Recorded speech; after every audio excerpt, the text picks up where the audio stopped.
everything that didn't work out in your life before wasn't supposed to. And if it would have worked out the way that you wanted it to, you don't know what you could have missed out on.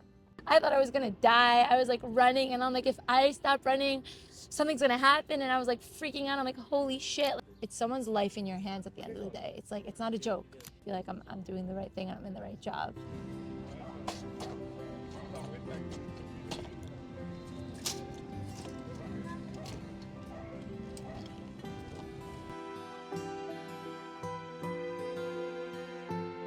Is there ever a moment in your childhood or when you were a teenager, maybe even a couple months ago, that kind of just like sticks with you? You're not sure why, it just pops back into your head.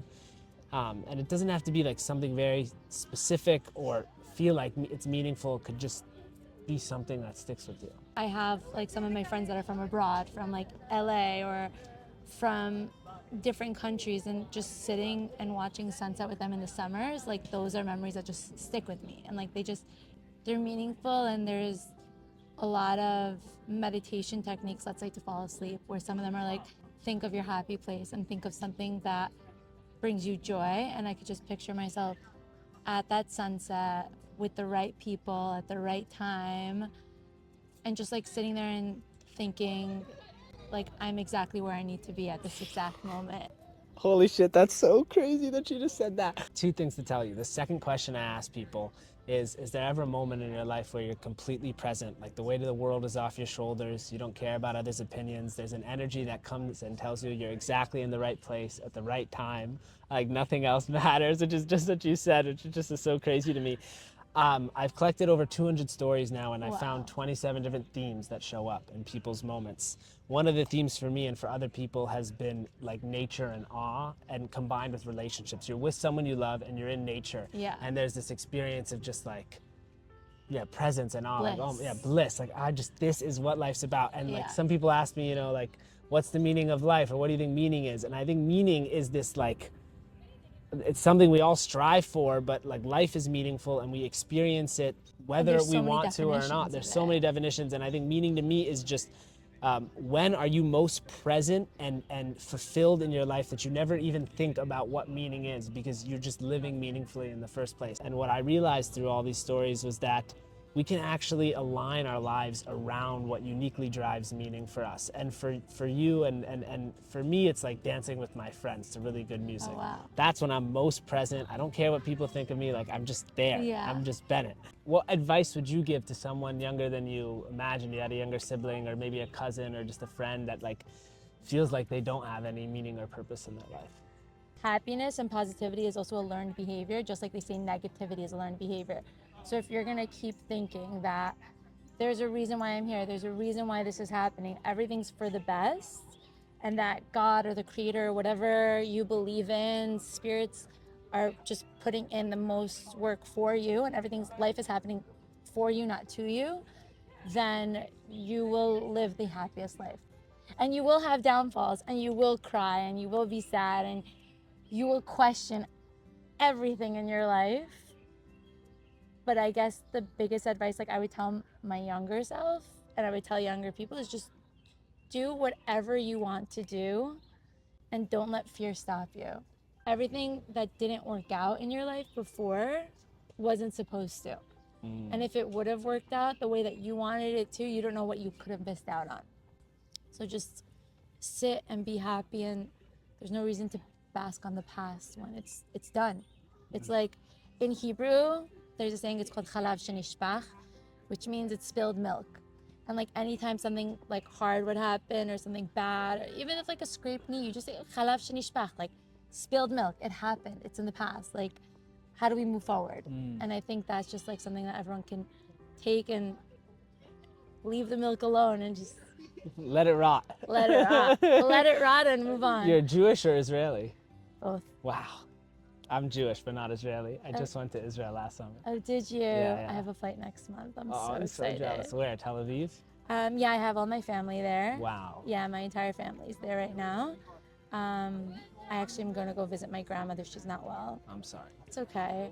I hope my flight goes through. So. Yeah, and let's hope this war ends and I hope.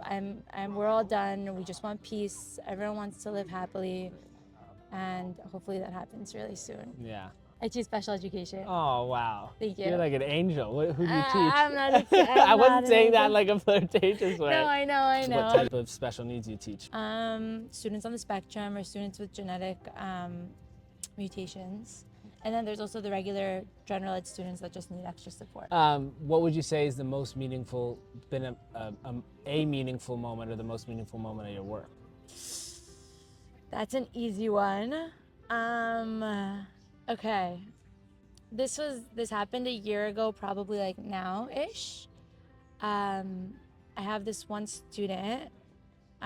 This student has Dravet syndrome. What is that? If nobody knows what Dravet syndrome is, it's a genetic mutation. I might mess it up, but basically it's a genetic mutation where my student specifically has like hundreds to thousands mini seizures throughout the day.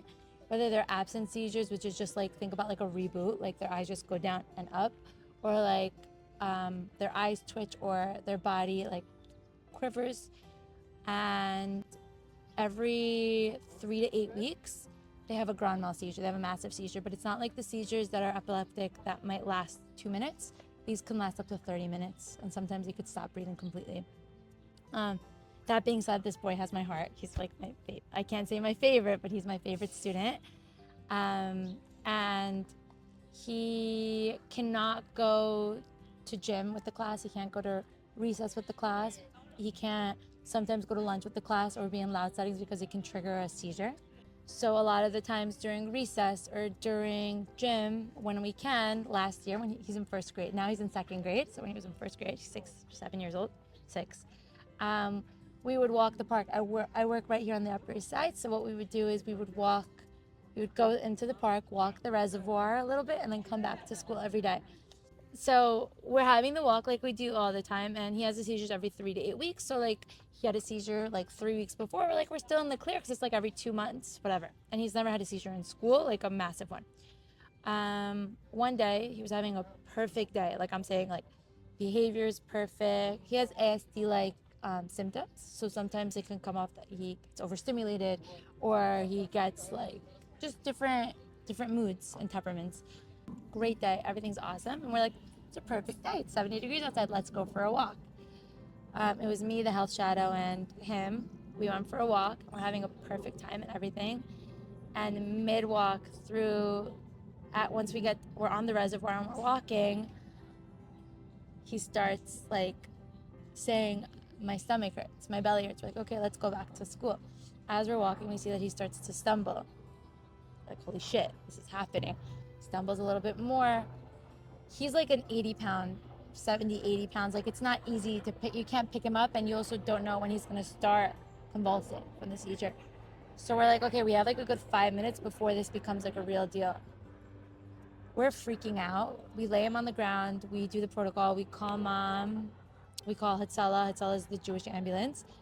And as they're on the way, we realized that we did the seizure stop medication. It didn't stop him, which means we have to get the oxygen tank. This is like, he's laying on the floor at the reservoir. It's just me, the health shadow. We've never experienced this before. And she's like, we don't have the oxygen tank. As this happens, it's like God sent this man that was running, and he happened to be an ER doctor that's just on a run, comes, sits with us, so calm, let me help you. No problem, we're good. Like, we're freaking out, but we're doing everything right. As this happens, like, I'm about to run to get the oxygen tank. Out of nowhere, his OT, his occupational therapist, is also on a run that day. She's not working that day, she's just running. She's like, holy shit, what's going on? And she knows us, so she knows how to get to the school and how to get back. Like, we need the oxygen tank, go right now, go get the oxygen tank. She runs. The school thinks that we already have it, so the school sends her back. I have to run. Basically, we had to run back and forth to the school 3 or 4 times until we got it. And by the time I got back with the oxygen tank, by the way, it's like, if you go like by like the 80s, 90s, it's like a massive hill to run this. Not even a hill. It's like, think about incline 15, all the way up to the reservoir. It was intense. I thought I was gonna die. I was like running, and I'm like, if I stop running, something's gonna happen. And I was like freaking out. I'm like, holy shit. Like, we thought that like his life was in our hands, basically. And as I'm running back, I see the ambulance. So I'm like, as I'm running to the school, I see the ambulance and I'm running go this way. They're right up there to the left, to the right, because you're guiding an ambulance to get to Central Park, the reservoir. Central Park is built to get lost. Like, we didn't know how to explain it. That's going on. We get him, we put him the oxygen. He starts convulsing. By the time we got the oxygen on him, he was at 40% oxygen. A human needs to be at 100, obviously, between 95 and 100. He was at 40. It was probably one of the scariest moments of my life. Holding his head, keeping him on a tilt while doing a suction. The ambulance is there right now, but at this point, they're just trying to put in the IV. And it's something that you never think you'll ever experience or have to deal with, because it's someone's life in your hands at the end of the day. It's like, it's not a joke. It's a fight or flight. Like, if I decided to just run away, or if I decided to slow down, or if I like fainted, we don't know where he would, like, it's the scariest mindset ever. And it took him 30 minutes to get out of that seizure. And he got out of that seizure, and thank God he was okay. Mom showed up within like 8 minutes. Mom was a champ. Mom was like, do this, let's do this, let's do that. The second he snapped out of the seizure, she's like, okay, we're done. This is great. Great job, guys. Like, she was so calm. And I remember the next day, like, the mom calling and the school talking to me and the health shadow near me. And she's like, if it wasn't for you and me, like both of us, like I was looking at her and I'm like, you saved his life. And she was looking at me, she goes, if it wasn't for you, like, he wouldn't, like, we don't know if he would be here right now.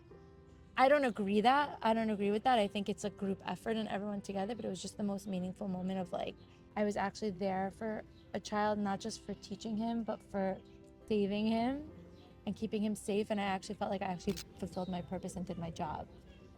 It made me realize, like, I'm happy with what I do, and I'm blessed to have the speed that I have, the agility that I have, the thought process, the teamwork, the team members that I have near me that helped keep me in place and helped support this child, and just made me feel like I'm doing the right thing and I'm in the right job. Yeah. What was that moment like, reflecting on that the weeks after? How did that change how you were living? Well, first for starters, trauma. I couldn't go back to the park. I couldn't go to the reservoir for a very long time. We couldn't take it, like, even going on walks, like we would walk down the block and I'd be like, no, we have to come back inside. It was a terrifying moment. I felt very grateful for my body for being able to run the distance back and forth. It's a hefty run. I felt grateful for my body for being able to do that, but I also felt like I could have done better, and that I need to work out more, I need to run more, I need to do all of these things just to build myself up to be able to support. And I just felt grateful for the position that I'm in, because, and this isn't me coming from a cocky place or like someone that's being haughty, it's I don't know if other people in the same situation would be able to handle it the same way. So I felt blessed. Blessed, I would say.